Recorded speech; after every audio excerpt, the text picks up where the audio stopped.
এই আন্দোলনকে এভাবে প্রতিহত করাটা কি আপনার কাছে ঠিক মনে হয় কিনা? কোন আন্দোলনকে? শিক্ষার্থীদের দাবি যেটা। দমন পীড়ন। এটা তো আপনি আপনি কালকে যে সাইদ, যে ছেলেটা ছিল, যে ছবিটা, রংপুরের ছেলেটা, ও নিরস্ত্র একটা ছেলে। আপনি স্টুডেন্টদের উপরে গুলি চালাতে পারেন?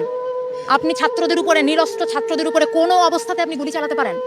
এটার জবাব প্রশাসনকে দিতে হবে। বাংলাদেশের মানুষ এটা জানতে চায় যে আমরা একটা প্রাণের কথা বলবো, একটা দাবি তুলবো, আপনার সেটা পছন্দ না হতে পারে, আপনি বাহাস করেন আমার সাথে, আপনি আমাকে কথা বলতে দিবেন না, আমি কথা বলবো, আপনি গুলি করে মারবেন। ও একটা মায়ের বাচ্চা, ও একটা বোনের ভাই, আপনি ওকে মেরে ফেলছেন। এটা একটা কথা হলো?